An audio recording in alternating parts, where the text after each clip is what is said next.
President-elect Donald Trump's transition team is in the middle of a shakeup, and sources say it is scrambling to get on track. Advisors were coming and going all day yesterday at Trump Tower. The transition team announced a flurry of changes. The new man in charge, Vice President-elect Mike Pence, has removed all lobbyists from the team. A top official who worked with former transition boss Chris Christie also resigned. A CBS News source described it as blowing up the team, but the president-elect tweeted last night that the process of choosing his cabinet is very organized and only he knows who the finalists are. Major Garrett is tracking the names being considered for the top post in the new Trump administration. Major, good morning. Good morning. The Trump transition is revamping a lot. Vice President-elect Mike Pence purged the team of its many registered lobbyists, leaving the team short-staffed, but closer to Mr. Trump's drain the swamp campaign promise. Advisors insist stories of infighting and chaos are overblown, but agree. At times, this has all looked a bit amateurish. President-elect Donald Trump tried to sneak out of Trump Tower for dinner Tuesday after staff told reporters he was in for the night. His meal captured by fellow diners instead of the traveling press. What's your accomplishment today? Earlier, Mr. Trump and advisors met with Vice President-elect Mike Pence for more than 6 hours to get the transition back on track, discussing cabinet nominations and early legislation. A lot of exciting things in the first 100 days of the Trump presidency.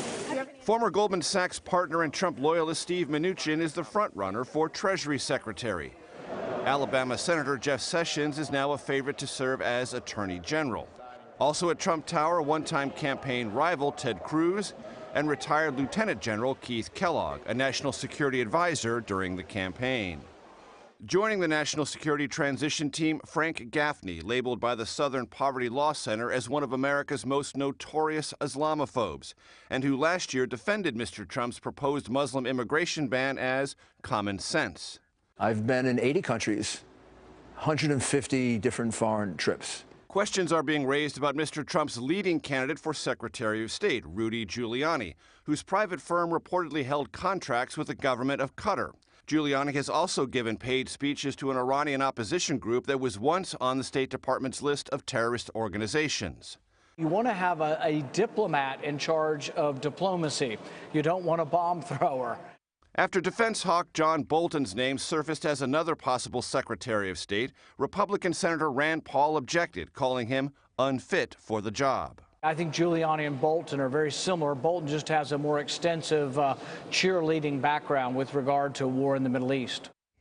The one-seat Senate Republican majority means any defection complicates the confirmation process. Meanwhile, the president-elect received his first intelligence briefing yesterday, meaning now, if he so desires, he will receive the same daily classified survey of global hotspots as President Obama. Pence will receive his first such briefing today before he meets for lunch with Vice President Joe Biden. Gail? All right. Thank you very much, Major.